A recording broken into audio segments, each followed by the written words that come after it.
안녕하세요. 책 속의 길입니다. 오늘 만날 책은 프랜시스 호지슨 버넷의 비밀의 화원입니다. 그럼 책과의 산책 떠나볼까요? 아무도 없어. 메리 레녹스가 고모부와 살기 위해 미셸 스웨이트 자원에 왔을 때 사람들은 다들 저렇게 까다로워 보이는 아이는 처음이라며 수근거렸다. 그건 사실이기도 했다.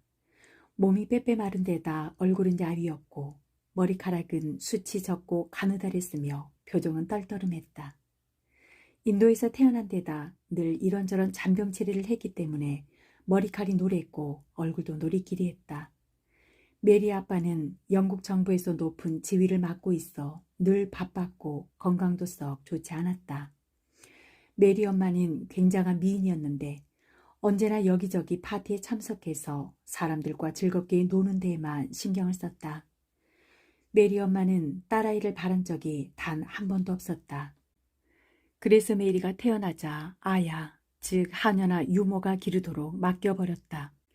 아야는 맴사힙, 즉 여주인을 기쁘게 하려면 아기를 최대한 눈에 안 띄게 해야 한다는 사실을 충분히 이해하고 있었다. 결국 메리는 병약하고 까다롭고 못생겼던 갓난아기 때에도 구석진 곳에서 지냈으며 병약하고 까다로운 아이가 되었을 때에도 구석진 곳에서 지냈다. 메리에게 친숙한 것이라고는 아야를 비롯한 원주민 하인들의 검은 얼굴뿐이었다. 게다가 이들은 메리가 무슨 말을 하든 복종했으며 무엇이든 원하는 대로 해주었다. 메리가 시끄럽게 울어대면 맴사입이 화를 내기 때문이었다. 덕분에 메리는 6살 무렵 그 누구보다 난폭하고 이기적인 꼬마 폭군이 되어 있었다. 읽기와 쓰기를 가르치러 온 젊은 영국인 가정교사는 메리에게 완전히 질린 나머지 3달 만에 두 손을 들고 나가버렸다. 그 자리를 채우러 계속해서 다른 가정교사들이 왔지만 모두가 첫 번째 가정교사보다도 금방 포기하고 말았다. 스스로 책 읽는 법을 배우려고 달려들지 않았다면 메리는 아마 글자 한자도 제대로 깨치지 못했을 것이다. 메리가 9살쯤이던 해, 어느 끔찍하게 무더운 아침이었다. 메리는 아주 언짢은 상태로 잠에서 깨어났다. 그런데 침대 곁에 서 있는 하녀가 자기 아야가 아닌 것을 보니 기분이 더 나빠졌다. 그래서 낯선 하녀에게 말했다. 왜 내가 온 거야? 어서 나가! 내 아야를 보내! 하녀는 겁먹은 표정으로 그 아야는 올 수 없다고 더듬거리며 말했다. 메리가 발칵 화를 내며 발로 차고 때리자 하녀는 더욱 겁에 질린 표정이 되어 아야는 아가씨에게 올 수 없다는 말만 간신히 되풀이했다. 그날 아침은 왠지 모르게 주변 분위기가 이상했다. 평상시처럼 정상적으로 진행되는 일이 하나도 없는 데다 원주민 하인 몇 명은 아예 보이지도 않았다. 그나마 눈에 띄는 하인도 겁에 질린 창백한 얼굴로 슬금슬금 도망치거나 허둥거릴 뿐이었다. 메리에게 자초지종을 설명하는 사람은 아무도 없었으며 메리의 아야도 오지 않았다. 메리는 아침이 다 가도록 사실상 혼자 내버려진 상태였다. 결국 메리는 정원으로 나가서 어슬렁거리다가 베란다 근처에 있는 나무 아래에서 혼자 놀기 시작했다. 꽃밭을 만드는 신용을 하면서 메리는 커다란 진홍색 히비스커스 꽃봉오리를 자그마한 흙덤에 꽂아 넣었다. 하지만 시간이 지날수록 화가 치밀어 올랐다. 메리는 아야가 돌아오면 야단치며 퍼부어댈 욕설을 혼자서 쫑알거렸다. 돼지, 돼지, 돼지가 낳은 딸. 돼지라고 부르는 건 원주민에게 제일 심한 욕이었다.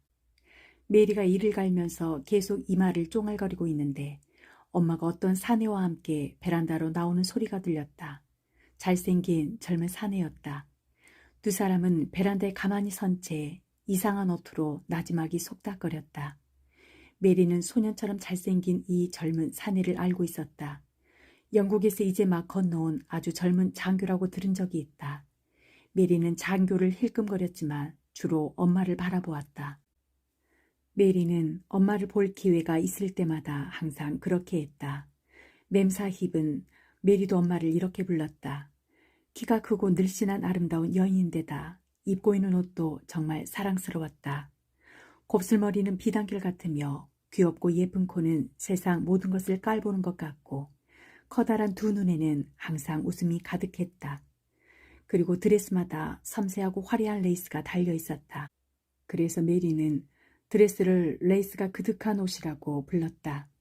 오늘 아침에 입은 드레스는 그 어느 때보다 레이스가 그득해 보였지만 엄마의 두 눈에는 웃음기가 전혀 없었다. 겁에 질린 커다란 두 눈을 치켜뜨고 잘생긴 애송이 장교의 얼굴만 간절하게 바라보았다. 상태가 정말 그렇게 나쁜가요? 아, 정말인가요?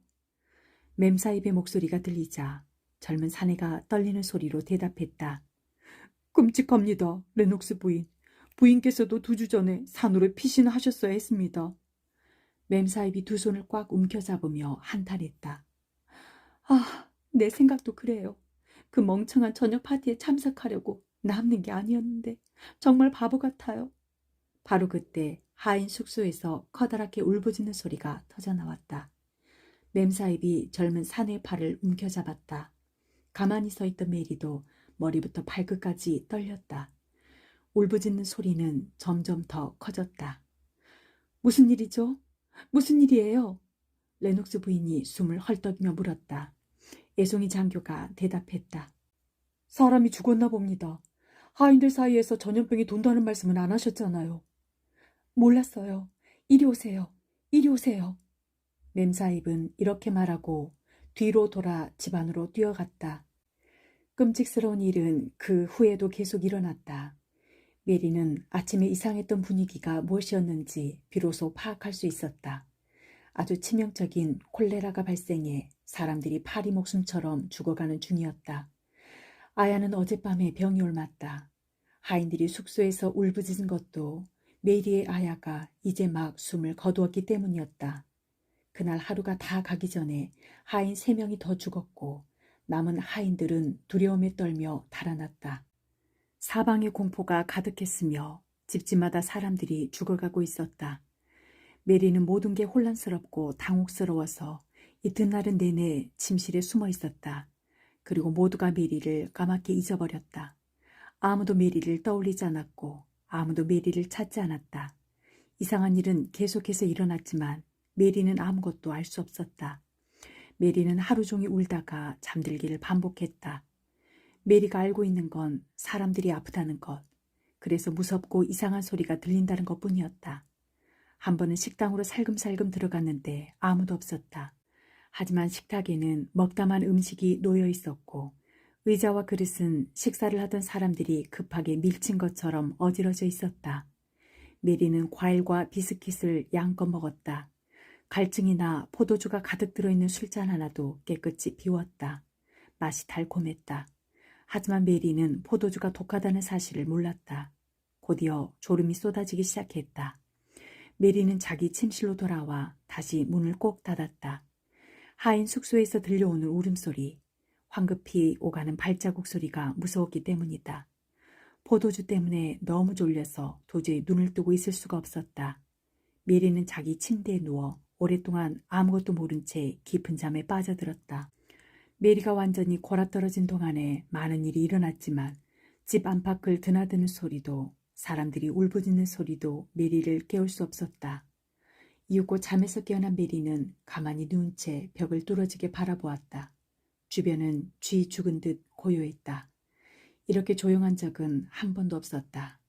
말소리도 발소리도 전혀 들리지 않아 메리는 이제 사람들이 모두 콜레라에서 회복되고 문제도 다 해결된 것이라고 생각했다. 아야가 죽었으니 이제 누가 자기 시중을 들지도 궁금했다. 죽은 아야가 해주던 이야기에 마침 실증나던 참이었는데 새 아야가 오면 새로운 이야기를 많이 들을 수 있을 거란 생각도 들었다. 메리는 자기 아야가 죽었다고 해서 울지 않았다. 어차피 메리는 다정한 성격도 아닌데다가 죽음을 슬퍼할 만큼 누군가를 깊이 좋아한 적도 없었다. 메리는 콜레라 때문에 어수선하던 발자국 소리와 울부짖는 소리가 무서울 뿐이었다. 그리고 자신이 살아있다는 사실을 아무도 모르는 것 같아 화가 났다. 하지만 이 천덕꾸러기 꼬마 아이를 떠올리기에는 모두가 너무 커다란 공포에 질려 있었다. 사람들은 콜레라에 걸리면 너나 없이 자신만 생각하는 것 같았다. 이제 모두 병이 나았으니 누군가가 메리를 떠올리고 분명히 찾아올 터였다. 그러나 아무도 오지 않았다. 메리는 계속 누군가를 기다리며 가만히 누워 있었다. 그러는 동안 집안에 깃든 정적이 더욱 짙어지는 것만 같았다. 돗자리에서 뭔가 부스럭거리는 소리가 들려서 그곳을 내려다보니 작은 뱀 한 마리가 미끄러지듯 지나가며 보석 같은 눈으로 메리를 쳐다보았다. 메리는 무섭지 않았다. 메리를 해칠 수 없는 아주 조그만 놈이었기 때문이다.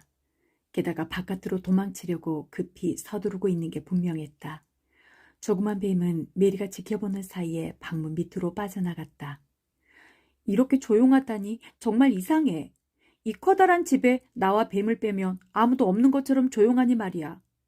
이렇게 말하자마자 마당에서 발자국 소리가 들려왔고 그 소리는 베란다로 이어졌다. 사내들이 걷는 소리였다.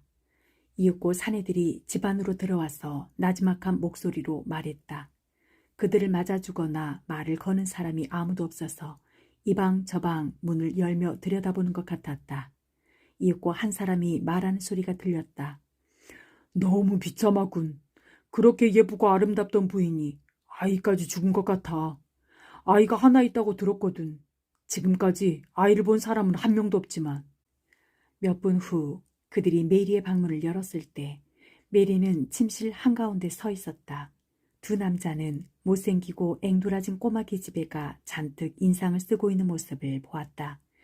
메리는 이제 슬슬 배가 고파 오는 데다가 창피할 정도로 무시당했다는 느낌이 들어서 그러고 있었다. 첫 번째로 들어온 사내는 덩치가 커다란 장교였다. 메리는 전에 아빠가 그 사람과 얘기하는 걸 본 적이 있었다.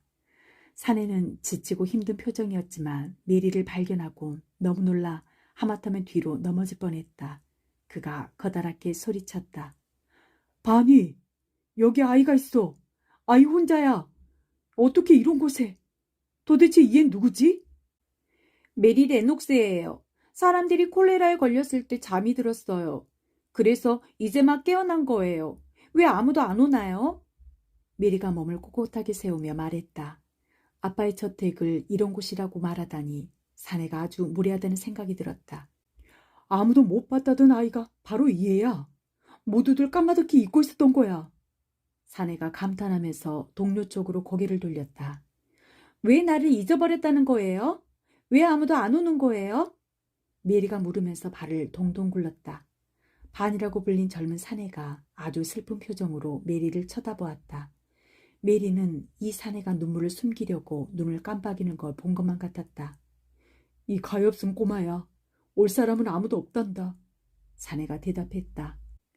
메리는 이렇게 아주 갑작스럽고 이상한 방식으로 이제 자신에게는 아빠도 없고 엄마도 없다는 사실을, 모두 지난밤에 죽어서 실려 나갔다는 사실을, 죽지 않은 얼마 안 된 원주민 하인들은 재빨리 도망쳤다는 사실을, 하인들 가운데 그 누구도 방에 있는 영국인 꼬마 아가씨를 기억조차 하지 않았다는 사실을 깨달았다.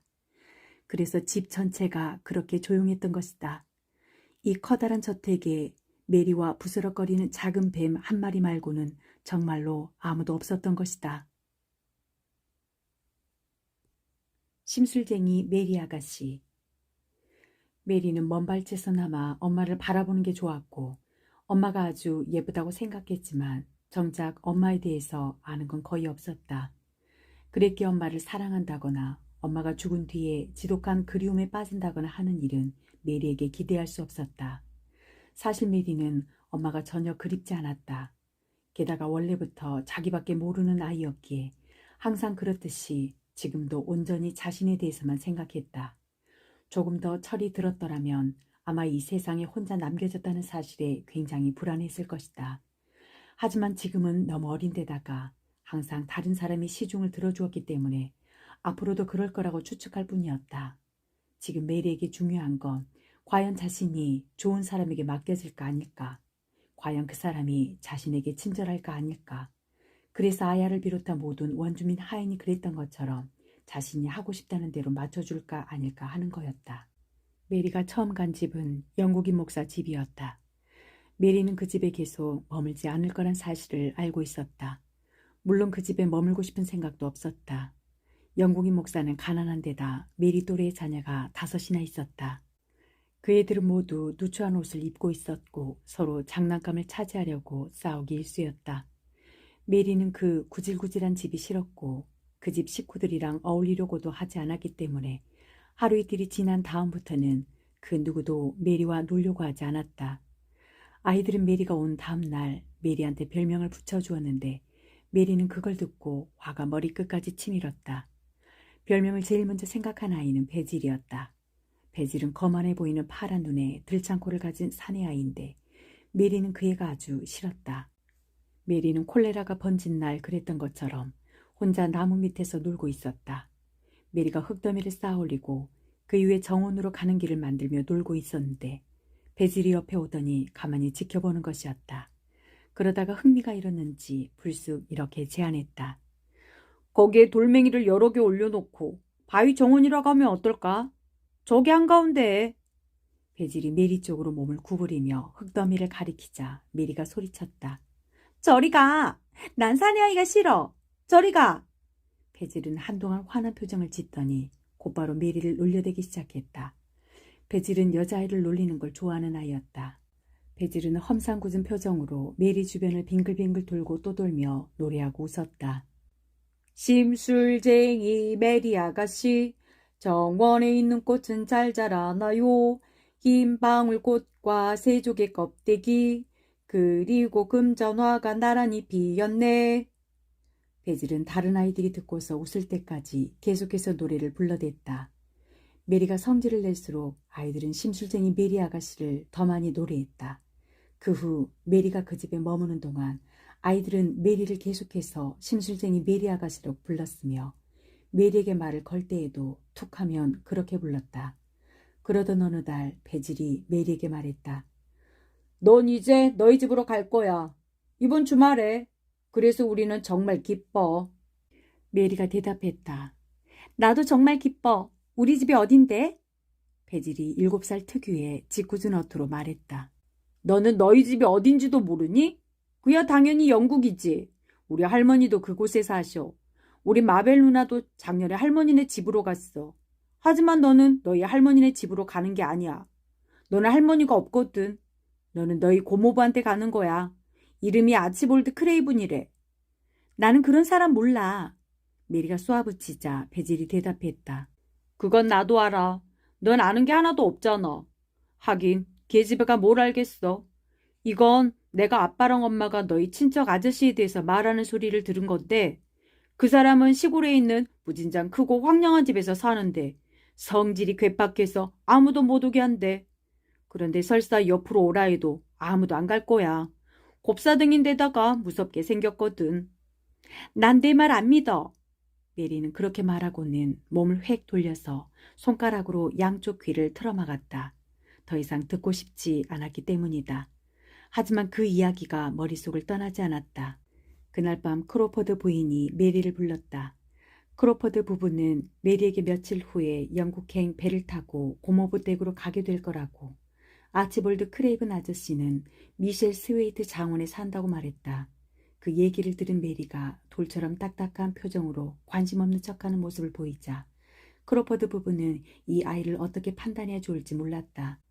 부부는 메리에게 다정하게 대하려고 노력했지만 메리는 크로퍼드 부인이 키스라도 할라치면 고개를 획 돌려버렸고 크로퍼드 씨가 어깨라도 토닥거리려 하면 딱딱한 태도로 어깨를 감싸주었다. 나중에 크로퍼드 부인이 안쓰러워하면서 남편에게 말했다. 메리는 정말 끔찍한 아이예요. 엄마는 정말 아름다운 미인인데다 예의 바른 성품이었는데 메리처럼 매력 없는 아이는 생전 처음이에요. 우리 아이들이 메리를 심술쟁이 메리 아가씨라고 부르는데 짓궂은 행동이긴 하지만 충분히 이해할 것 같아요. 그러자 남편이 대답했다. 얼굴도 아름답고 예의도 발랐다는 저의 엄마가 아이 방에 자주 들락거렸더라면 아마 저애도 아름답게 행동하는 방법을 배웠을 거요. 아름다운 부인이 불쌍하게 죽은 지금 그 부인에게 아이가 있었다는 사실조차 모르는 사람이 많다니 참으로 슬픈 일이오. 크로퍼드 부인이 한숨을 쉬었다. 그 부인은 저 애를 거의 보지도 않은 것 같아요. 저의 아야가 죽은 다음에 저 아이를 기억한 사람이 아무도 없었다니까요. 하인들이 모두 도망치고 폐허가 된 저택에 저애 혼자 남아있었다고 생각해보세요. 맥구르 중령이 말하는데 무심코 문을 열었다가 방 한가운데 저희 혼자 서 있는 걸 보고 깜짝 놀라서 하마터면 뒤로 자빠질 뻔했대요. 메리는 어떤 장교 부인의 보호 아래 영국으로 가는 긴 여행길에 나섰다. 부인은 어린 자녀를 영국에 있는 기숙학교에 넣으려고 가는 길이었다. 어린 아들과 딸에게 신경 써야 할 일이 너무 많았던 부인은 메린의 고모부가 마중 보낸 여인에게 메리를 넘겨주고는 아주 흡족해했다. 고모부가 보낸 사람은 미세 스웨이드 장원의 가정부로 메드로 부인이라고 했다. 메드로 부인은 단단한 체구에 두 뺨이 아주 빨갛고 검은 눈동자가 날카로운 여인이었다. 아주 짙은 자주색 드레스에 술이 달린 검은색 비단 망토를 두르고 턱 밑으로 끈을 매는 검은색 모자를 쓰고 있었는데 모자에는 벨벳으로 만든 자줏빛 꽃봉오리가 달려있어 머리를 움직일 때마다 꽃이 고추서며 부르르 떨었다. 메리는 메드로 부인이 정말 마음에 안 들었다. 사실 메리가 사람을 좋아한 적이 거의 없었기 때문에 그리 새삼스러운 일도 아니었다. 그리고 메드로 부인 역시 메리를 그다지 예쁘게 여기지 않는 게 분명했다. 세상에, 정말 못생긴 꼬마네요. 저희 엄마는 굉장한 미인이라고 들었는데 저희는 그걸 거의 물려받지 않았네요. 그렇지요, 부인? 메드로 부인이 말하자 장교 부인이 성격 좋게 대답했다. 아마 나이를 먹으면서 좋아질 거예요. 혈색이 지금처럼 나쁘지 않고 얼굴 표정이 조금이나마 부드러워진다면 그런대로 괜찮은 얼굴이에요. 아이들은 빨리 변하잖아요. 저희는 변해도 한참 변해야겠어요. 그런데 미세 스웨이트에 있는다고 나아질 건 없을 텐데. 굳이 물어보신다면 그렇다는 얘기예요. 두 사람은 메리가 자신들의 이야기를 듣지 않는다고 생각했다. 셋은 어떤 호텔에 들어와 있었고 메리는 두 부인과 약간 떨어진 창가에 혼자 서 있었다. 메리는 그곳에서 지나가는 버스와 택시 그리고 사람들을 구경하고 있었지만 이야기가 아주 잘 들린 터라 고모부는 물론 고모부가 사는 곳에 대한 호기심이 가득 일었다. 그곳은 어떤 곳이고 고모부는 어떻게 생겼을까? 곱사등이라던데 어떨까? 메리는 지금까지 곱사등을 한 번도 본 적이 없었다. 인도에는 곱사등이 없었던 것 같다. 아야도 없이 다른 사람 집에서 사는 동안 메리는 외로움도 느꼈고 전에는 한 번도 해본 적 없는 이상한 생각도 떠오르기 시작했다. 엄마 아빠가 살아있을 때에도 왜 자신은 부모가 없는 아이로 보였는지 갑자기 궁금했다. 누구나 엄마 아빠가 있는 것처럼 보이는데 자신은 실제로 부모 있는 아이처럼 보인 적이 단 한 번도 없었다. 하인도 있고 먹을 음식도 있고 입으로도 있었지만 자신에게 관심을 기울이는 사람은 어디에도 없었다. 메리는 자신이 까다로운 아이라서 그렇다는 사실을 몰랐다. 하기야 당시만 해도 메리는 자기 성격이 까다롭다는 사실 자체를 모르고 있었다. 메리는 평범하면서 혈색이 좋은 얼굴에 평범하면서 그런대로 괜찮은 모자를 걸친 메드로 부인이야말로 자신이 만난 사람 가운데 가장 까다로운 사람이라고 생각했다. 이튿날 두 사람이 요크셔로 향하는 여행길에 오를 때 메리는 머리를 꼿꼿이 치켜들고 메드로 부인과 최대한 거리를 유지한 채 역사를 지나고 열차 객실에 올랐다. 자신이 메드로 부인의 딸로 보이는 게 싫었기 때문이다. 사람들이 자신을 부인의 어린 딸로 생각하리라는 상상만 해도 화가 치밀어 오르는 것 같았다. 하지만 메드로 부인은 메리가 어떻게 행동하고 무슨 생각을 하든 전혀 신경 쓰지 않았다. 부인은 어린 것이 버릇없이 구는 걸 도저히 참지 못하는 유형의 여인이었다. 최소한 남이 물으면 분명히 그렇게 대답할 것 같았다. 사실 부인은 언니의 딸이 결혼을 앞두고 있었기 때문에 애초에 런던까지 오고 싶은 생각도 없었다. 하지만 미세 스웨이드 장원의 가정부 일은 편하고 보수도 넉넉한 편이었다. 아츠볼드 크레이븐 씨가 시키는 일이라면 무엇이든 즉시 그대로 하는 것이 그 자리를 지키는 유일한 방법이기 때문에 메드로 부인은 지금까지 감히 가타부타 대꾸한 적이 없었다. 크레이븐 씨는 특유의 묵뚝뚝하고 차가운 어투로 이렇게 말했다. 레녹스 대령과 부인이 콜레라로 죽었소. 죽은 레녹스 대령이 내 아내의 동생이라서 내가 그 딸의 후견인이 되었소. 아이를 이곳으로 데려와야 하오. 당신이 런던으로 가서 그 애를 데려오시오. 이것이 메드로 부인이 조그만 여행 가방을 꾸려들고 여행길에 나서게 된 이유다. 메리는 정말 불쾌하고 떨떠름한 표정으로 객실 구석에 가만히 앉아 있었다. 일글거리나 볼거리가 하나도 없어서 까만 장갑을 낀 가늘고 조그만 두 손을 무릎에 올려놓은 상태였다. 검은 드레스를 입어서 안 그래도 노란 얼굴이 한층 노랗게 보였으며 숱이 적고 생기도 없는 머리칼은 주름을 잡아놓은 검은 비단 모자 밑으로 축 늘어져 있었다. 저렇게 엉망으로 보이는 꼬맹이는 내 생전 처음이야. 메드록 부인이 생각했다. 아무 짓도 안 하고 저렇게 가만히 앉아있는 아이는 본 적이 없었다. 하지만 부인은 아이를 가만히 지켜보는 데 지쳐서 마침내 사무적이고 거친 목소리로 입을 열었다. 지금 아가씨가 가고 있는 곳에 대해서 조금이라도 알려주는 게 좋을 것 같아요. 크레이븐 주인님에 대해서는 아는 게 있나요? 없어요. 부친과 모친께서 크레이븐 주인님에 대해 말씀하신 적이 한 번도 없나요? 없어요. 메리가 대답하며 인상을 찌푸렸다. 실제로 아빠와 엄마가 단 한 번도 자신에게 특별히 무엇인가를 말한 적이 없다는 사실이 떠올랐기 때문이다. 두 사람이 메리에게 알려준 것은 아무것도 없었다. 메드록 부인이 아무 반응도 없는 메리의 이상한 얼굴을 바라보며 헛기침을 했다.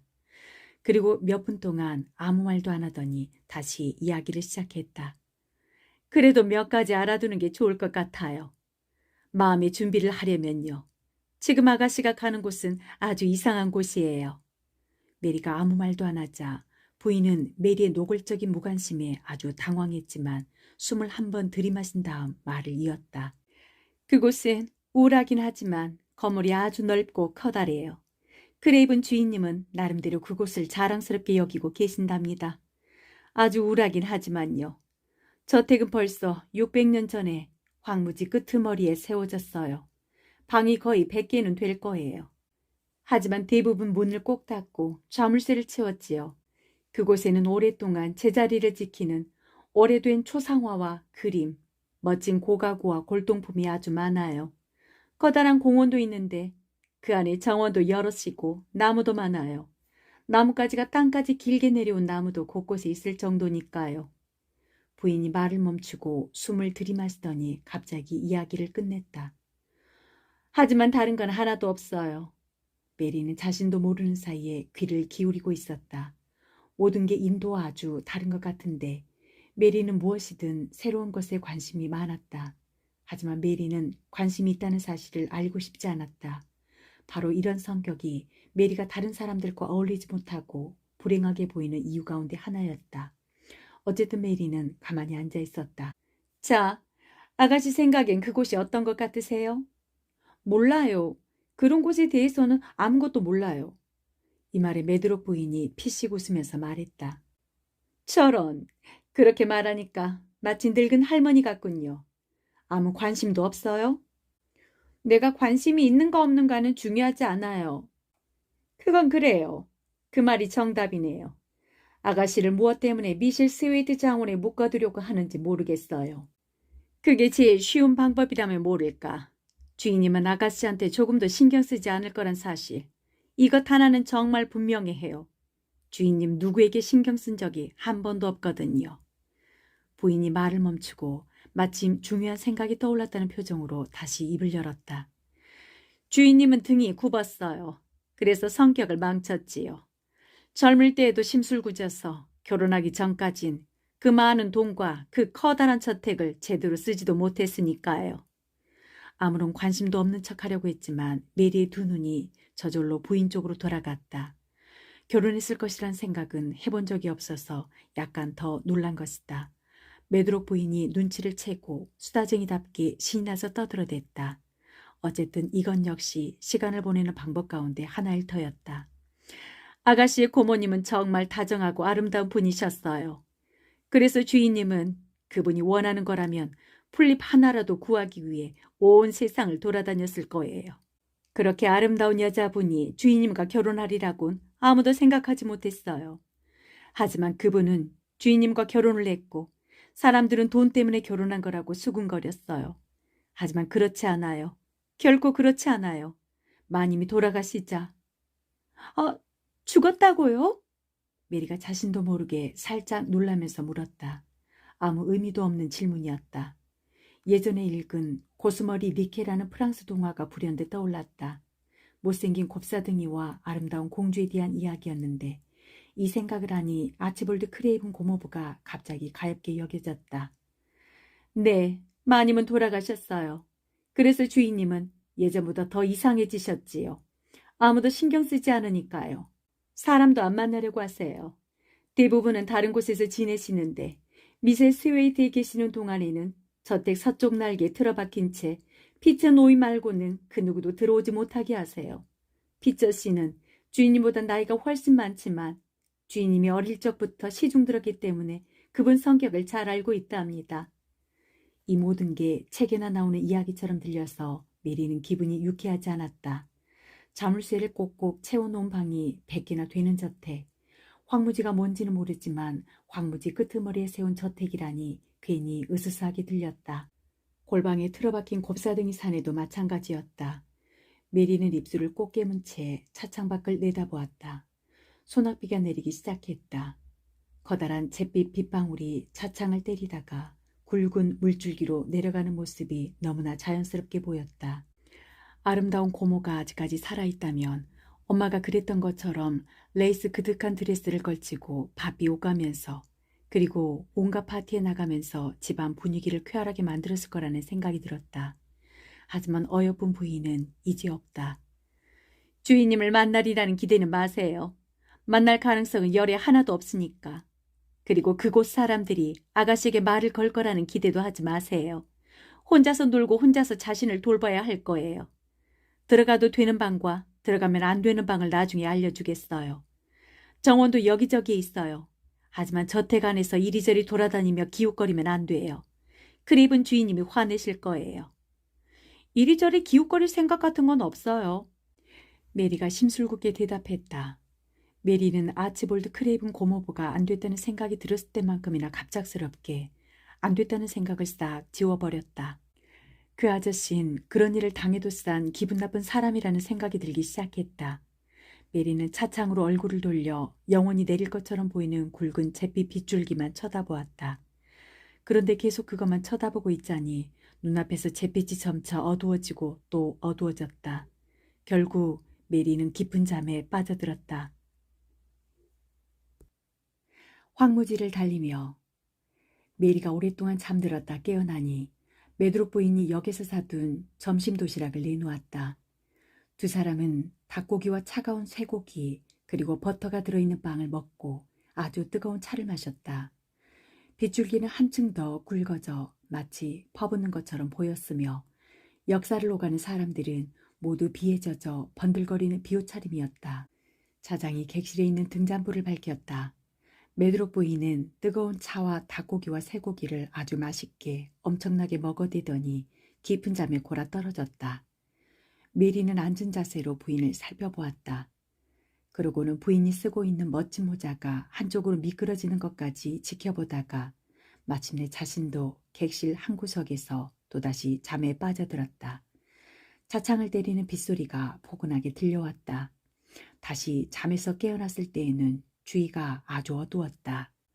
열차는 정거장에 멈춘 상태였으며 메드로 부인이 메리를 흔들면서 말하고 있었다.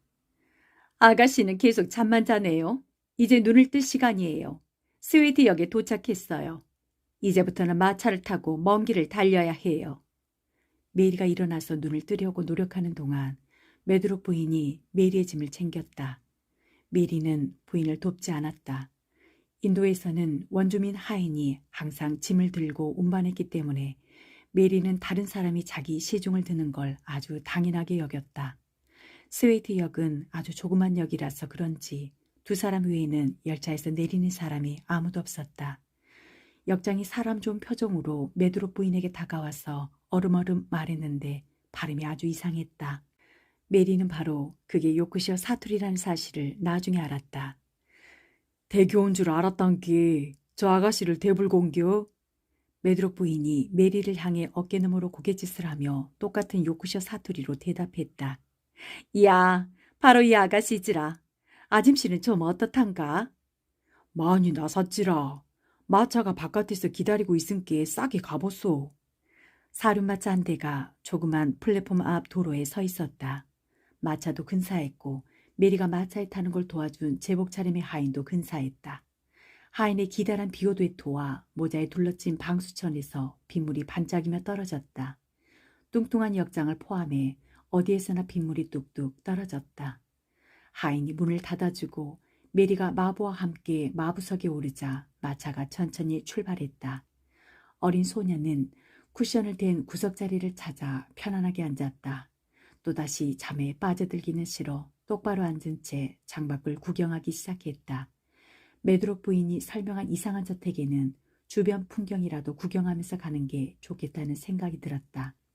메리는 겁쟁이가 아니었기 때문에 딱히 겁이 나지는 않았다.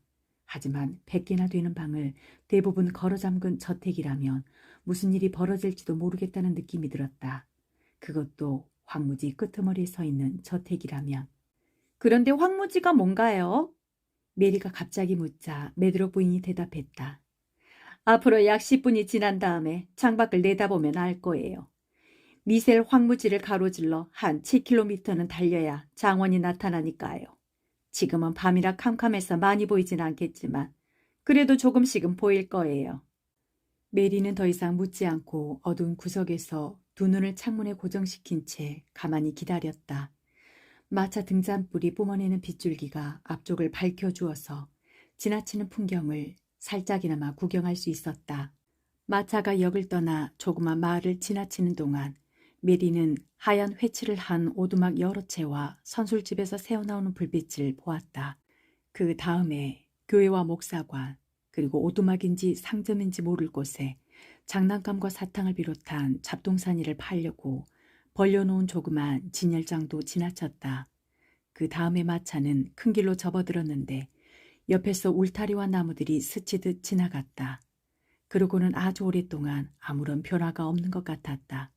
최소한 메리에게는 아주 긴 시간으로 느껴졌다. 마침내 비탈진 산이라도 오르는 것처럼 말들이 훨씬 천천히 나아가기 시작했다. 이제는 울타리도 없고 나무도 없는 것 같았다. 아무것도 보이지 않았다는 게 더 정확한 표현이었다. 양쪽으로 짙은 어둠만 가득할 뿐이었다. 마차가 갑자기 멈추는 바람에 메리의 상체가 앞으로 쏠리고 창문의 얼굴이 눌렸다. 아, 이제부터는 확실히 황무지예요. 메드록 부인이 말했다. 마차 등잔불이 험해 보이는 도로에 노란 불빛을 뿌렸다.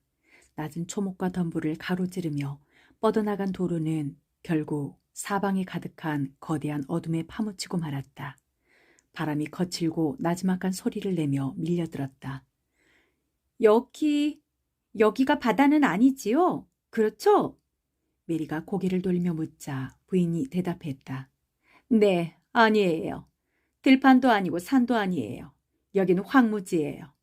히스꽃과 금작화 말고는 아무것도 안 자라고 야생 당나귀와 양 말고는 사는 게 없는 황량한 땅이 수십 킬로미터나 펼쳐져 있죠. 바다 같은 느낌이 들어요.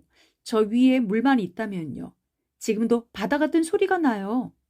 저건 덤불 사이로 바람이 불어대는 소리예요. 내가 보기에는 황량하고 끔찍한 곳이지만 이곳을 좋아하는 사람도 많아요. 히스콧 활짝 필 즈음이 특히 좋대요. 마차는 어둠 사이로 달리고 또 달렸다. 소낙비는 멈췄지만 바람이 밀려들어서 이상한 휘파람 소리를 만들어냈다. 도로는 오르막에서 내리막으로 바뀌었다. 조그만 다리를 서너 차례 지나갔는데 그 밑에서는 물이 엄청나게 커다란 소리를 내며 아주 빠르게 내달렸다. 메리는 마차의 종착지가 결코 나타나지 않을 것 같다고 느꼈다. 드넓고 황폐한 황무지는 광대한 검은 바다고 자신은 지금 그 위로 난 한 줄기 마른 땅을 달리는 것 같았다. 이곳이 싫어. 이곳이 싫어. 메리는 혼잣말을 하고는 가느다란 입술을 한층 더 꼭 깨물었다. 말들이 다시 비탈진 길을 올라가고 있을 때 메리는 처음으로 밝은 빛을 발견했다.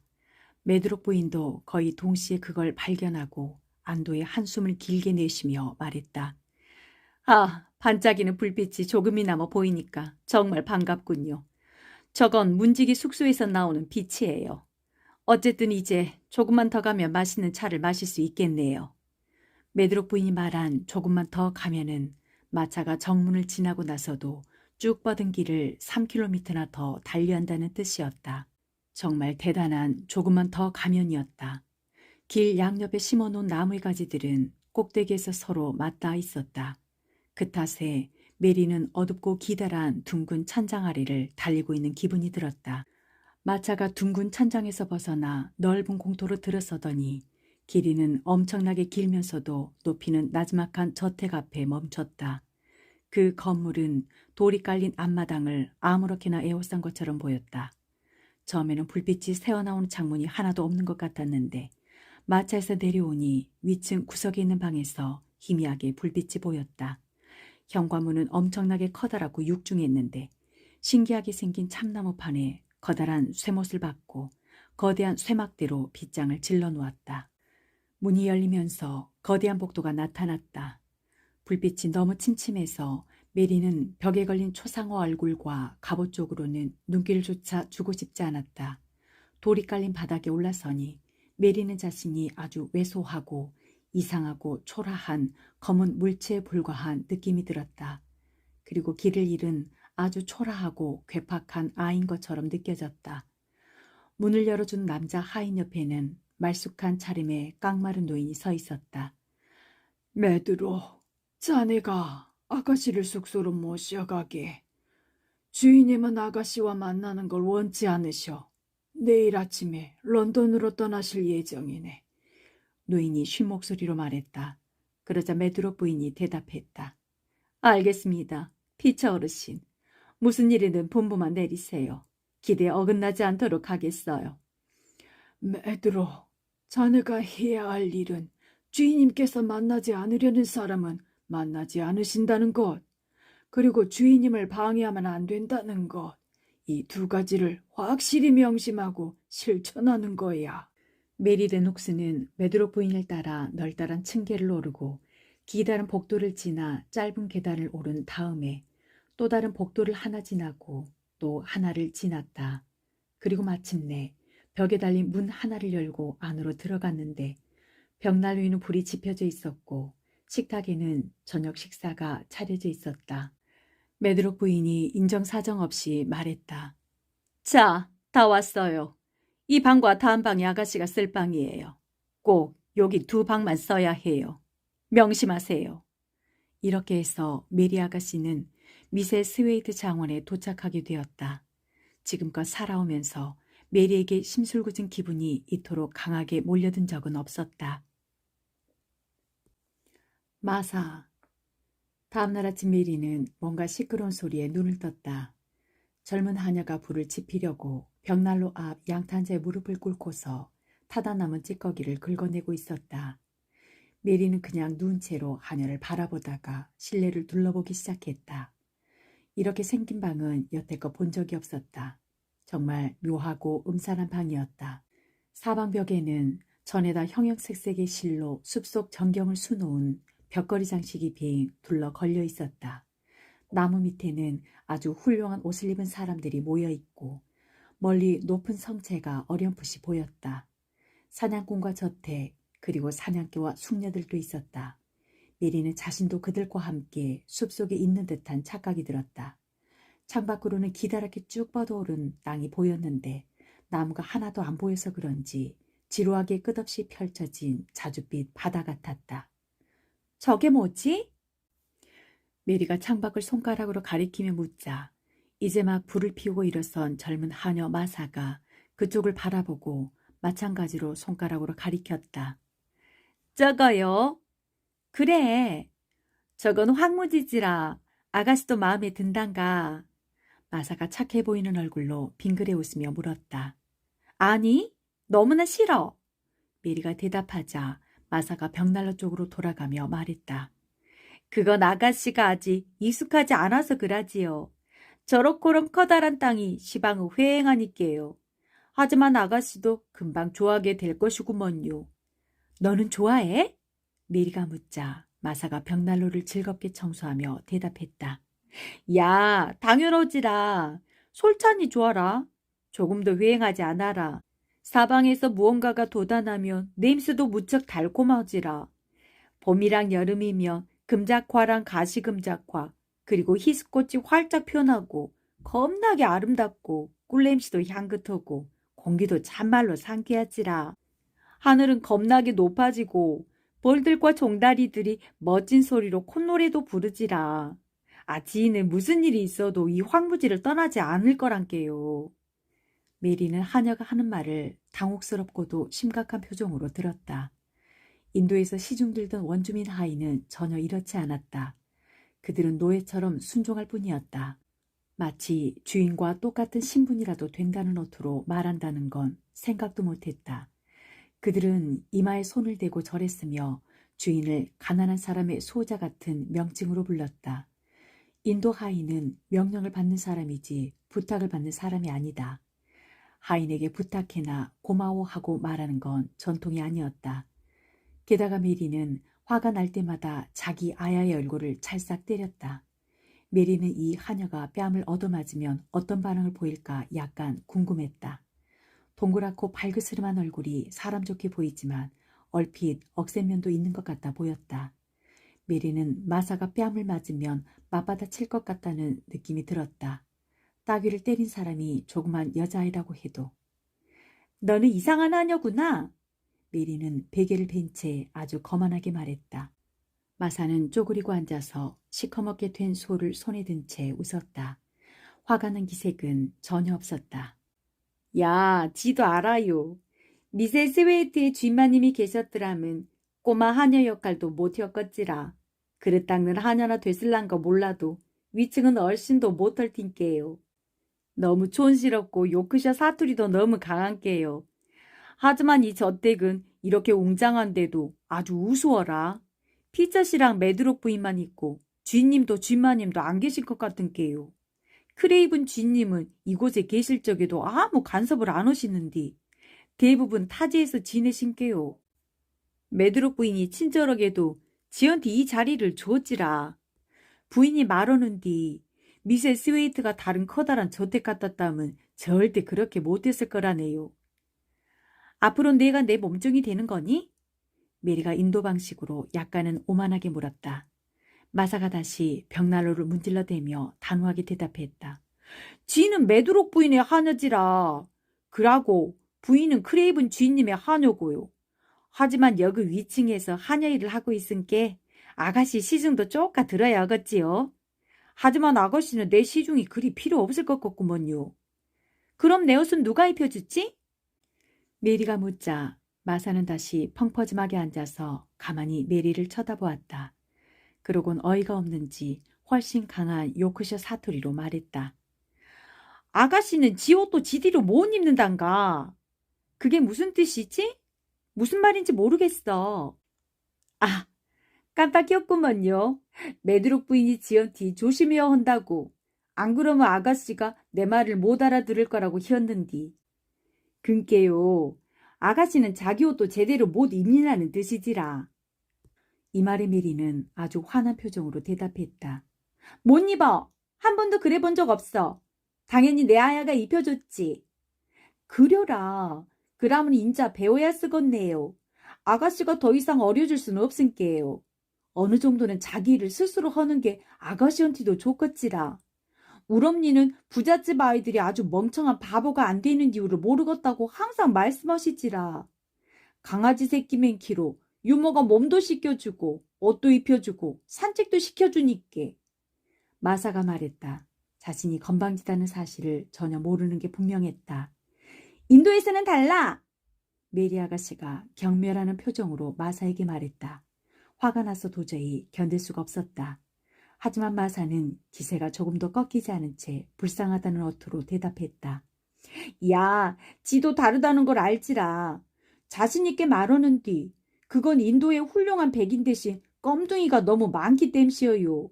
아가씨가 인도에서 온다고 들었을 때 지는 아가씨도 껌둥이라고 생각했어라. 화가 난 메리가 침대에서 벌떡 일어나며 소리쳤다. 뭐? 뭐야? 내가 원주민이라고 생각했어? 그럼 너는 돼지딸이다. 마사가 멍하니 쳐다보았다. 화가 난 것 같았다. 누구한테 욕짓거리래요? 못됨시 승질낸단가요. 어린 아가씨가 그렇게 말하면 못 쓴단께요. 지는 검둥이를 싫어하지 않아요. 교회에서 나눠준 책자를 본 게 그들은 언제나 신앙심이 깊다더라고요.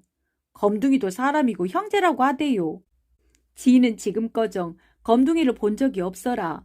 그래서 인자 가차원에서 검둥이를 보게 되었다고 생각한 게 아주 기분이 좋더만요.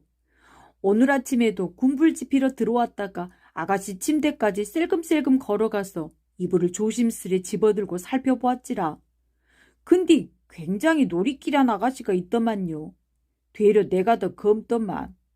메리는 치밀어 오르는 분노와 수치심을 숨기려 하지 않았다. 내가 나를 원주민이라고 생각하다니. 내가 감히? 너는 원주민에 대해 아는 게 하나도 없어. 그들은 사람이 아니야. 그들은 허리 굽혀 절해야 하는 몸종이야. 너는 인도에 대해 하나도 몰라. 아는 게 하나도 없다고. 가만히 쳐다보는 마사를 보니 메리는 굉장히 화가 치밀면서도 무기력한 기분이 들었다. 불현듯 자신이 알고 있던 세계와 자신을 알아주던 모든 것에서 너무 멀리 떨어져 있다는 생각이 들면서 끔찍한 외로움이 몰려들었다. 메리는 베개에 얼굴을 파묻고 엉엉 울어대기 시작했다. 너무 격렬하게 울어서 성격 좋은 요크시 아가씨 마사조차 약간은 겁이 나고 아가씨가 안쓰럽다는 생각이 들 정도였다. 그래서 침대로 가서 몸을 숙이고 사정했다. 오메, 그래 울었으면 안 되지라. 그람은 분명히 참말로 안 되지라. 지는 아가씨가 고로코름 성질났는지 몰랐단께요. 그려요. 지는 아는 게 하나도 없어라. 아가씨 말이 맞아라. 용서하시오. 아가씨 울지 말란께요. 마사의 이상한 요크셔 사투리와 강인한 어투에는 다정하고 편안하게 느껴지는 뭔가가 있었다. 이는 메리에게 좋은 영향을 주었다. 메리는 점차 울음을 멈추고 차분해졌다. 마사도 안심한 표정이었다. 인자 있나야 할 때예요. 메드록 부인이 지더러 요 옆방으로 아가씨 아침 식사랑 간식, 저녁 식사를 배달해야 한다고 그랬음께요. 옆방을 아가씨 놀이방으로 만들었지라. 아가씨가 지금 침대에서 나오면 지가 아가씨 옷 입는 걸 도와드리지라. 등에 달린 단추는 아가씨 혼자서 채울 수 없음께요. 마침내 메리는 일어나기로 결정했다. 마사가 옷장에서 가져온 옷은 메리가 지난밤에 메드록 부인과 함께 올 때 입었던 옷이 아니었다. 메리가 말했다. 그건 내 옷이 아니야. 내 옷은 검은색이야.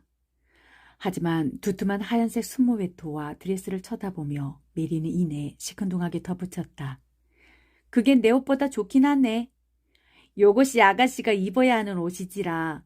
크레이븐 쥐님이 메드록 부인한테 런던에서 사오라고 명령하셨은께요. 쥐님이 이렇게 말씀하셨지라. 어린애가 검은 옷을 입고 길 잃은 영혼처럼 돌아다니게 할 수는 없어. 그러면 이곳은 훨씬 슬픈 곳이 될 거요. 밝은 옷을 입히도록 하게. 우엄니는 쥐님 말씀이 무슨 뜻인지 알겠다고 말씀하셨지라. 엄니는 언제나 사람 말을 잘 알아들어라. 그러고 검은 옷은 안 입지라. 나도 검은 옷이 싫어. 옷을 입는 과정은 두 사람 모두가 무언가를 배우는 과정이 되었다. 마사는 어린 여동생과 남동생이 옷을 입을 때 단추를 끼워준 적은 많지만 손도 발도 없는 것처럼 그냥 가만히 선 채로 다른 사람이 옷을 입혀주기만 기다리는 아이는 생전 처음이었다. 그래서 메리가 말없이 한쪽 발을 내밀 때 물었다. 아가씨는 자기 신발도 지대로 못 신는감요? 내 아야가 신겨줬어. 그게 전통이야. 메리가 가만히 마사를 바라보며 대답했다.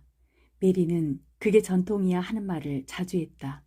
원주민 하인들은 항상 그렇게 말했다. 조상들이 수천 년 동안 하지 않던 걸 하라고 시키며 그들은 온순한 표정으로 그건 전통이 아닙니다 하고 대답했으며 그러면 말을 꺼낸 사람은 이제 더 이상 거론해도 아무 소용없다는 걸 깨달았다. 남이 옷을 입힐 수 있도록 인형처럼 가만히 서 있는 것이 전통이었다. 하지만 아침 먹을 준비를 하는 동안 메리는 미세 스웨이트 장원의 생활이 메리가 알고 있는 전통과 많이 다를지도 모르겠다는 의심이 들기 시작했다. 이러다 보면 결국에는 신발과 양말을 직접 신고 떨어뜨린 물건도 직접 줍게 될 것 같았다. 만일 마사가 젊은 귀부인의 시중을 들면서 충분히 훈련을 받은 세련된 하녀였다면 훨씬 더 고분고분하고 예의 바르게 행동했을 터이며 따라서 아가씨의 머리를 빗기고 부츠를 신겨주고 떨어진 물건을 주워 치워주는 게 자기 임무라는 걸 알았을 것이다. 하지만 마사는 아무 훈련도 못 받은 요크셔 촌뜨기에 불과했다. 마사는 황무지 오두막에서 태어나 어린 동생들과 지지고 볶으며 사느라 바빴을 것이다. 어린 동생들은 자기 일을 스스로 알아서 했을 테지만 갓난아기 혹은 이제 막 걸음마를 배우느라 툭하면 쓰러지는 동생들도 마사가 돌봐야 했을 것이다. 마사는 그런 일을 하느라 다른 일은 꿈도 못 꿔봤을 게 분명하다. 만일 메리 레녹스가 주변과 쉽게 어울리는 명랑한 아가씨였다면 아마 마사의 수다에 금방 폭소를 터뜨렸을 것이다. 하지만 지금은 마사의 격식 없는 태도를 의아하게 여기며 냉정하게 들을 뿐이었다. 처음에는 아무런 관심도 없었지만 마사가 성격 좋고 소탈한 방식으로 계속 떠들어대자 그 말이 점차 끌리기 시작했다. 야, 아가씨도 지 동생들을 꼭 봐야 한단께요. 우리 형제는 모두 12인디 우리 아버지는 일주일에 16실링을 벌어오지라.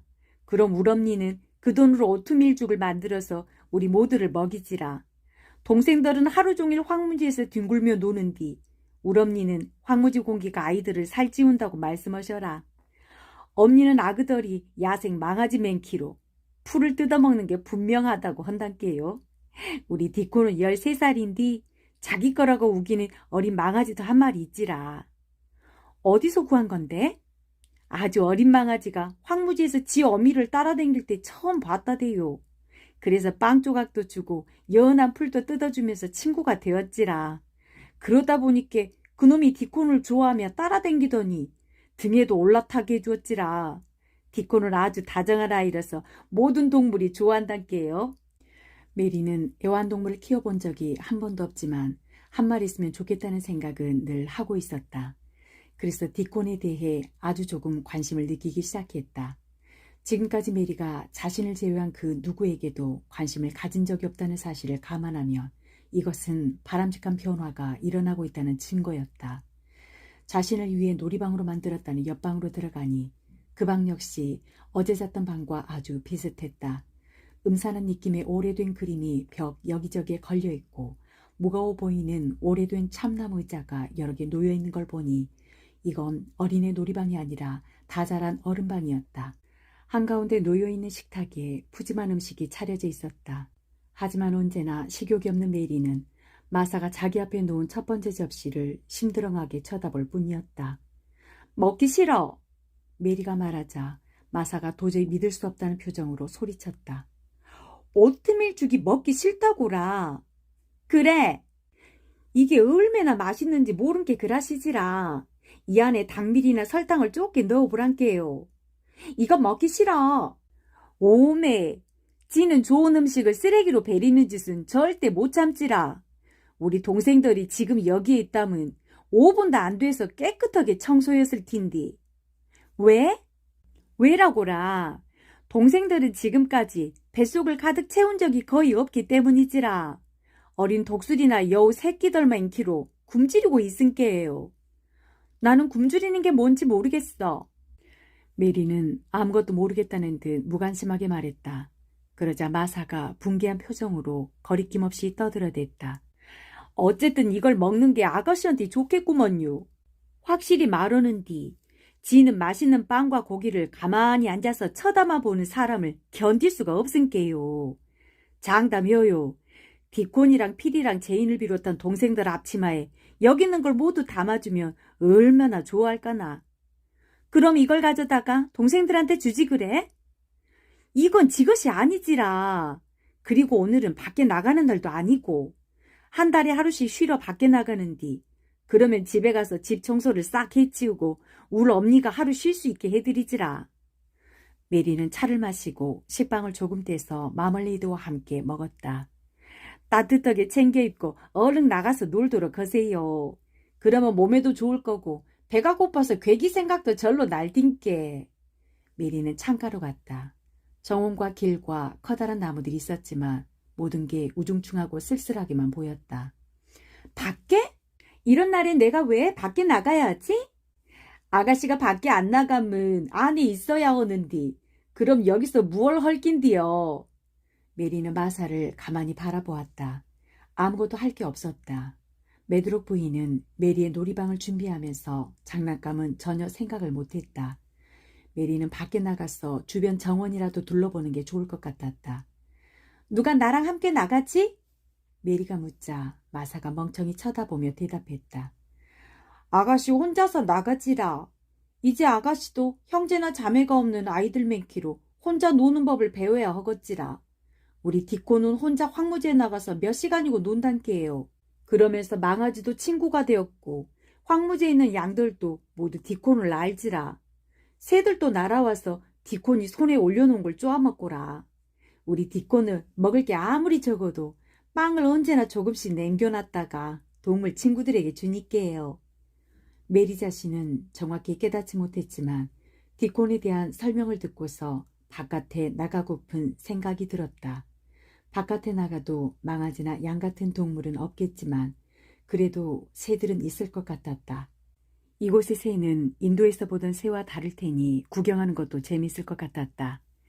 마사는 외투와 모자 그리고 조그맣고 단단한 부츠를 찾아주고 아래층으로 내려가는 길을 가르쳐준 다음 덤불 사이의 통로를 가리키며 말했다. 저 길을 돌아가면 정원이 나오는디 여름에는 꽃이 엄청나게 피지라. 비록 지금은 꽃이 하나도 없지만. 마사가 잠시 망설이더니 덧붙였다. 정원 한가운데 한 곳은 자물쇠를 채웠어라. 그 안에 들어간 사람은 지난 10년 동안 아무도 없구먼요. 왜? 메리는 자신도 모르게 물었다. 이 이상한 저택에는 방 100개 말고도 자물쇠를 채운 문이 하나 더 있다는 말이 아닌가. 마님이 갑자기 돌아가신께 크레이븐 주인님이 그곳을 잠가버렸어라. 그래놓고 아무도 못 들어가게 하시지라. 마님의 화원인께요. 자물쇠를 걸어 잠그고 땅을 파서 열쇠를 묻어버렸지라. 메드록 부인이 종을 울리네요. 지는 빨리 가봐야 쓰겄어라. 마사가 떠난 후 메리는 덤불 사이로 난 길로 내려갔다. 그런데 지난 10여 년 동안 아무도 못 들어갔다는 화원 이야기가 머릿속에 떠날 줄을 몰랐다. 그곳이 어떻게 생겼는지 아직도 꽃들이 살아있는지 궁금했다. 덤불 사이 통로를 지나자 넓은 정원 여러 개가 나타났다. 널따란 잔디밭과 굽은 길 그리고 잘 다듬어진 덤불 울타리도 보였다. 나무들이며 꽃밭이며 희한한 모양으로 다듬어 놓은 상록수들이 눈에 들어왔고 한가운데에 오래된 회색 분수가 있는 커다란 연못도 있었다. 하지만 꽃밭은 텅 비어있어 쓸쓸해 보였고 분수도 물을 뿜지 않았다. 여기는 문이 잠긴 화원이 아니었다. 그런데 어떻게 화원을 잠가 놓을 생각을 했을까? 화원은 사람들이 아무 때나 들어가라고 만들어 놓은 곳이 아닌가. 이런 생각을 하면서 걷고 있는데 무언가가 눈에 들어왔다. 길 끝에 담쟁이 덩굴로 뒤덮인 기다란 담이 있는 것 같았다. 메리는 영국 생활에 익숙하지 않아서 채소와 과일을 기르는 주방용 채소밭이 따로 있다는 사실을 모르는 상태였다.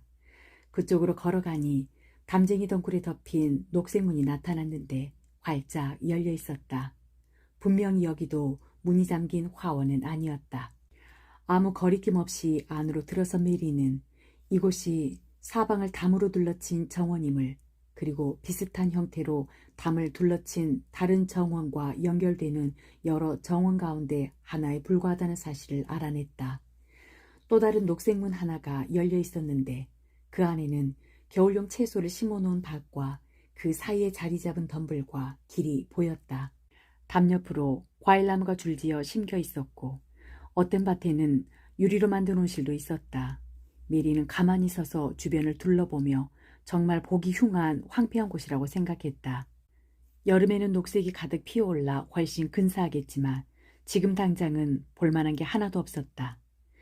두 번째 정원과 연결된 문에서 삽자루 하나를 어깨에 걸쳐매고 걸어 나오는 노인 한 명이 보였다. 노인은 메리를 발견하고 깜짝 놀란 표정을 짓더니 모자를 만지며 인사했다. 쭈글쭈글하고 투명스러운 얼굴인데 메리를 보고도 전혀 반가워하지 않는 표정이었다. 하지만 그때는 메리도 노인의 밭에 실망한 채 특유의 심술쟁이 표정을 짓고 있었으므로 노인 역시 메리가 자기를 보고 전혀 반가워하지 않는다는 사실을 분명히 느꼈을 터였다. 이곳은 뭐야? 메리가 묻자 노인이 대답했다. 주방용 채소밭인데요. 저건 뭔데? 메리가 다른 녹색 문 안쪽을 가리키며 물었다. 똑같은 채소밭이지라. 다음 저짝에도 채소밭이 있고 그 맞은편에는 과수원이 있지라. 들어가도 돼? 원한다면요. 근데 볼거리는 하나도 없어라. 메리는 아무 대답도 안 하고 길을 지나 두 번째 녹색 문 안으로 들어섰다. 또 다른 담과 겨울용 채소 그리고 유리온실이 보였다. 여기담에도 녹색문이 있었는데 열려있지 않았다. 어쩌면 10년 동안 아무도 못 들어갔던 화원의 문일지도 모른다는 생각이 들었다. 메리는 결코 겁 많은 아이가 아닌데다가 무엇이든 하고 싶은 대로 하기 때문에 이번에도 망설임 없이 녹색문 앞으로 가서 손잡이를 돌렸다. 마음속으로 문이 열리지 않기를 바랐다. 신비로운 화원을 찾았다고 확신하고 싶었기 때문이다. 하지만 문은 맥없이 쉽게 열렸으며 안으로 들어서니 과수원만 보였다. 이곳도 다른 곳과 마찬가지로 사방이 담으로 둘러싸여 있었다. 담 옆으로 과일나무가 줄지어 늘어섰는데 겨울이라 그런지 모두 황량하게 보였다. 하지만 어디에도 다른 곳으로 통하는 녹색문은 보이지 않았다. 메리는 녹색문을 찾으며 과수원 제일 위쪽까지 올라갔다. 그랬더니 담이 과수원에서 끝나지 않고 그 너머로 뻗어나가 건너편에서 어떤 공간을 에워싸고 있는 것처럼 보였다. 담 위로 솟아오른 나무 꼭대기가 내다보였다. 그런데 가만히 서서 그곳을 바라보니 제일 높은 나뭇가지에 가슴이 아주 붉은 새 한 마리가 앉아있는 게 보였다. 그리고 그 순간 바로 그 새가 노래를 부르기 시작했다. 마치 메리를 발견하곤 가까이 다가오라고 부르는 소리 같았다. 메리는 가만히 서서 귀를 기울였다. 명랑하고 다정하게 지저귀는 조그만 새소리를 들으니 왠지 모르게 기분이 좋았다. 주변 사람들과 잘 어울리지 않는 여자아이라도 외로움은 느끼기 마련이다. 문을 모두 닫아놓은 커다란 저택과 황량한 황무지, 그리고 아무것도 없는 커다란 정원은 메리에게 이 세상에 자기 혼자만 남았다는 느낌을 더 강하게 만들어 주었다. 사랑을 충분히 받으며 자라나서 다정다감한 아이였다면 가슴 찢어지게 슬펐을 것이다. 제 아무리 심술쟁이 메리 아가씨라고 하더라도 외로운 건 어쩔 수 없었다. 그런데 환한 가슴을 가진 조그만 새가 메리의 찌푸린 얼굴에 미소 비슷한 표정을 머금게 만들었다. 메리가 새소리를 계속 듣고 있었는데 새가 날아가 버렸다. 메리는 인도의 새와는 다른 그 새가 좋았다. 다시 볼 수 있을까 궁금했다. 어쩌면 그 새는 신비한 화원에 살지도, 그래서 모든 비밀을 알고 있을지도 모른다는 생각이 들었다. 메리가 문이 잠긴 화원에 이렇게 집착하는 이유는 특별히 할 일이 없기 때문일 수도 있다. 여하튼 메리는 그 화원이 너무나 궁금했고 어떻게 생겼는지 꼭 보고 싶었다. 아치볼드 크레이븐 고모부는 왜 열쇠를 파묻어 버렸을까? 부인을 그렇게나 좋아했다면서 부인의 화원을 증오하는 이유는 뭐란 말인가? 아치볼드 크레이븐 고모부와 만날 기회가 있을지 없을지는 모르겠지만 설사 만나게 된다 해도 자신은 그 사람을 좋아하지 않을 것이며 그 사람 역시 자신을 좋아하지 않을 것 같았다. 그리고 그렇게 이상한 짓을 한 이유가 뭔지 묻고 싶은 생각이 굴뚝 같겠지만 아마 아무 말도 하지 못하고 뻣뻣하게 서서 고모부만 물끄러미 쳐다볼 것 같았다. 그러면서 메리는 이렇게 생각했다. 사람들은 절대 나를 좋아하지 않고 나도 절대 사람들을 좋아하지 않아. 게다가 나는 절대로 크로포드 목사님 네 아이들처럼 말할 수 없어. 그 아이들은 항상 떠들고 웃어대서 정말 시끄러웠어. 메리는 조그만 새에 대해서 그리고 그 새가 자신에게 불러준 노랫소리에 대해서 생각하다가 그 새가 앉아있던 나무 꼭대기를 떠올렸다. 그러고는 갑자기 걸음을 멈췄다. 그 나무가 있는 곳이 비밀의 화원일 거야. 분명히 그럴 거야. 그곳을 에워싼 담은 있는데 들어가는 문은 없잖아. 메리는 아까 들어갔던 주방용 채소밭으로 돌아가서 땅을 파는 데 열중하는 노인을 찾았다. 그리고 그 옆으로 가서 메리 특유의 약간 차가운 시선으로 한동안 쳐다보았다. 노인이 아무런 관심을 보이지 않자 마침내 메리가 입을 열었다. 다른 정원에 갔다 왔어. 아가씨를 막을 건 없은께. 노인이 무뚝뚝하게 대답했다. 과수원에도 갔었어. 아가씨를 물만한 강아지가 문에서 지키는 것도 아닌께. 그런데 다른 정원으로 들어가는 문이 안 보였어. 노인이 삽질을 잠시 멈추고 거친 목소리로 물었다. 어떤 정원? 담 건너편에 있는 정원. 나무들이 있는 정원 말이야. 나무 꼭대기를 봤어. 가슴이 붉은 새 한 마리가 나무까지 앉아 있었는데 노래를 불렀어. 놀랍게도 풍파에 찌든 묵뚝뚝한 노인의 얼굴 표정이 갑자기 바뀌었다. 희미한 미소가 서서히 번져나가 완전히 다른 얼굴로 보일 정도였다. 사람이 미소를 지으면 훨씬 멋져 보인다는 사실이 정말 신기하게 여겨졌다. 이런 생각이 든 건 처음이었다. 노인이 과수원 쪽을 바라보며 휘파람을 불어댔다. 나지막한 휘파람 소리가 정말 다정하게 들렸다. 메리는 이렇게 묵뚝뚝한 노인이 어떻게 이런 매혹적인 소리를 만들 수 있는지 이해할 수가 없었다. 그와 거의 동시에 놀라운 일이 일어났다. 조그만 날개를 파닥이는 부드러운 소리가 들리는가 싶더니 곧바로 가슴이 붉은 작은 새가 날아와서는 노인의 발치 바로 옆에 있는 커다란 흙덩어리에 가볍게 내려앉는 게 아닌가. 노인이 껄껄 웃더니 아이에게 말하는 것처럼 새에게 말했다. 어서 오란께. 그동안 어디 갔다 왔냐? 이 뻔뻔한 꼬마 거지야. 며칠 동안 안 뵈더만 이런 계절에 벌써 짝짓기라도 하는 거여. 성질도 급한 놈 같으니. 작은 새가 조그만 머리를 한쪽으로 갸웃거리면서 부드럽게 반짝이는 눈으로 노인을 올려다보았다. 검은 눈동자가 마치 이슬방울처럼 보였다. 울새는 노인에게 아주 친숙한지 두려워하는 기색이 조금도 없었다. 주변을 쫑쫑쫑 뛰어다니고 흙을 열심히 쪼면서 씨앗이나 벌레를 찾았다. 그 모습을 보고 있노라니 메리는 아주 이상한 기분이 들었다. 새가 얼마나 예쁘고 명랑한지 마치 사람처럼 보였기 때문이다. 조그만 몸은 통통한 반면 입에서 삐쭉 솟은 부리와 가느다란 다리는 아주 섬세했다. 이 새는 할아버지가 부르면 아무 때나 와? 메리가 거의 속삭이는 어투로 물었다. 야, 그러지라. 이놈은 겨드랑이에서 막 털이 날 즈음부터 지랑 알고 지냈음께. 다른 정원에 있는 둥지에서 나왔는디 담을 한번 날아넘더니 힘이 다 빠져갖고 며칠 동안 날지도 못할 때 지랑 친구가 돼버렸단께요.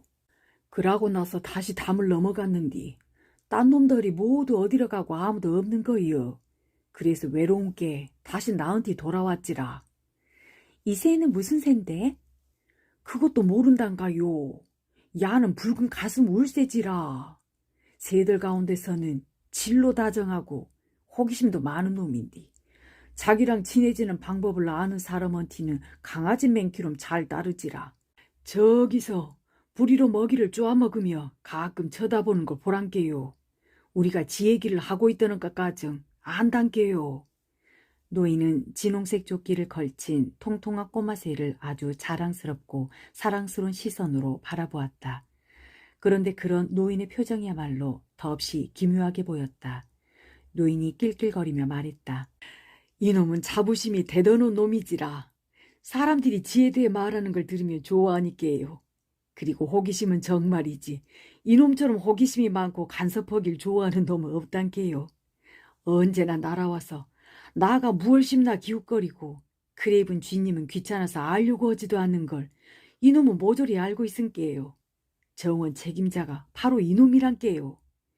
울새가 쫑쫑쫑 돌아다니며 흙을 바쁘게 쪼아대다가 가끔 동작을 멈추고 두 사람을 슬쩍슬쩍 쳐다보았다. 메리는 자신을 바라보는 이슬방울 같은 검은 눈동자에 호기심이 가득 담겨있다고 생각했다. 마치 메리에 대한 모든 걸 알아내려고 덤벼드는 것처럼 보였다. 메리는 더욱 기묘한 느낌이 들었다. 다른 새끼는 모두 어디로 날아갔는데? 그야 아무도 모르지라. 어미가 새끼들을 둥지 밖으로 밀어서 날도록 만드니께. 그러고 나서는 아무도 모르는 사이에 사방으로 흩어져 버리는디. 이놈은 원체 영리한 놈인께 지가 외롭다는 걸 알고 있지라. 메리 아가씨는 울새 옆으로 한 발짝 다가가서 아주 열심히 바라보았다. 나도 외로워. 여태껏 메리는 외로움이 자기에게 우울하고 시무룩한 기분이 들게 하는 이유 가운데 하나라는 사실을 몰랐다. 메리는 울새가 자기를 바라보고 자기도 그런 울새를 바라보고 나서야 예전에는 미처 몰랐던 사실을 깨달을 수 있었다. 노인은 모자를 뒤로 젖혀 대머리를 드러낸 채 메리를 잠시 바라보았다. 아가씨가 인도에서 왔다는 바로 그 아가씨구만요. 노인이 묻자 메리가 고개를 끄덕였다. 그렇다면 외롭다고 희우도 이상할 거 하나 없겠네. 앞으로는 예전보다 훨씬 더 외로워질 텐께. 노인은 검고 기름진 흙에 삽을 깊숙이 찔러 넣으며 다시 땅을 파기 시작했고 울새는 쫑쫑쫑 뛰어다니며 바쁘게 땅을 쪼아댔다. 할아버지는 이름이 뭐야? 메리가 묻자 노인이 허리를 폈다. 벤 웨더스타프. 노인이 무뚝뚝하게 대답하고 낄낄거리더니 나도 외롭지라. 요놈이 옆에 있을 때만 빼고 내 유일한 친구가 바로 요놈이니께요. 하고 덧붙이면서 울새에게 엄지를 치켜 보였다. 그러자 메리가 말했다. 나는 친구가 하나도 없어. 지금까지 계속. 내 아야는 나를 좋아하지 않았고 나는 그 누구와도 놀아본 적이 없어. 요크셔 사람에게는 자기 생각을 솔직하고 퉁명스럽게 말하는 습관이 있었다. 벤 웨더스타프 노인 역시 요크셔 황무지에서 태어난 사람이었다. 아가씨는 나랑 비슷한 점이 많구먼요. 우리 둘 다 얼굴도 못생겨갖고 찌푸린 표정을 하고 있은게. 장담하는디 지랄 같은 성질도 두 사람 모두 똑같을 거구먼. 솔직한 말이었다. 메리 레녹스는 지금까지 자신에 대한 솔직한 의견을 들어본 적이 없었다. 무엇을 시켜도 원주민 하이는 언제나 허리를 굽혀 절하면서 복종했다.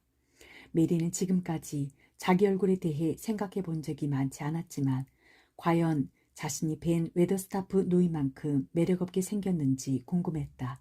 그리고 자신의 얼굴 표정이 울새가 나타나기 전에 노인 같은지도 궁금했다. 또 과연 자신이 지랄 같은 성질을 가졌는지 아닌지도 궁금하기 시작했다. 마음이 편치 않았다. 갑자기 근처에서 잔물결이 일어나는 맑은 소리가 조그맣게 들려와 메리는 고개를 돌렸다. 서너 걸음 떨어진 곳에 어린 사과나무 한 그루가 서 있었는데 울새가 그 나뭇가지로 날아올라 노래를 부르기 시작한 것이다. 저 새가 왜 저러는 거야?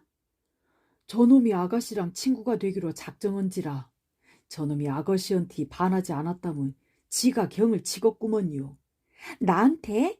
메리는 조그만 사과나무에 살며시 다가가서 울새를 올려다보았다. 나랑 친구가 될래? 그럴래? 메리는 사람에게 말하는 것과 똑같이 울새에게 말했다. 인도에 살 때처럼 거만하고 딱딱한 어투가 아니었다. 메리가 노인의 휘파람 소리를 듣고 놀랬던 것만큼이나 노인 역시 메리의 다정다감한 어투에 깜짝 놀랐다. 노인이 말했다. 이야, 못돼 먹은 할망구가 아니라 진짜 애기 맨키로 다정하고 친절하게 말하네요. 디콘이 황무지에 있는 야생 동물한테 말하는 건 맨키로. 디콘을 알아? 메리가 서둘러 고개를 돌리며 물었다. 누구나 디콘을 알지라. 디콘은 사방을 쏘다닌 개로. 검은 딸기도 그 애를 알고 히스꽃도 그 아이를 알지라. 장담하는디 여우들도 그 아이에게 자기 새끼들이 누운 곳을 알려줄 것이고 종다리들도 둥지를 숨기지 않을 거구먼요. 메리는 더 많은 걸 묻고 싶었다. 문이 닫힌 화원만큼이나 디콘에 대한 호기심이 이렇기 때문이다. 하지만 바로 그 순간에 울새가 노래를 마치고 몸을 약간 흔들더니 날개를 활짝 펴고 날아갔다. 이곳 용건을 다 마치고 이제 다른 일을 하러 가는 것 같았다. 메리가 울새를 바라보며 소리쳤다. 저 새가 담 너머로 날아갔어. 과수원으로 날아갔어. 그래서 그 다음에 있는 담을 넘어서 문이 없는 화원으로 날아갔어. 그곳에 사니께요. 알도 거기서 깨고 나왔고라. 짝짓기를 헌다 해도 그곳에 있는 오래된 장미나무 사이에 사는 젊은 울새 아가씨랑 허겄지라. 장미나무? 저곳에 장미나무가 있어? 10년 전에는 있었어라. 노인이 중얼거렸다. 장미나무를 보고 싶어. 그 정화문은 어디에 있어? 틀림없이 어딘가에 있을 거야. 10년 전에는 있었지만 지금은 없어라. 삽을 땅에 깊숙이 찔러 넣는 노인의 표정은 처음 보았을 때처럼 무뚝뚝했다. 문이 없다고? 틀림없이 있을 거야. 찾을 수 있는 문은 없어라. 게다가 신경 써야 할 만큼 중요한 일도 아니고 괜히 간섭쟁이 촌색시마냥 아무데나 코를 킁킁 들이미지 마시오잉. 인자 지는 일해야 한께. 그만 가서 노시지라. 인자 지는 시간이 없은께요. 노인이 갑자기 삽질을 멈추고 삽을 어깨춤으로 올리더니 다른 곳으로 걸어갔다. 메리에게 눈길을 주거나 잘 가라는 말도 없었다.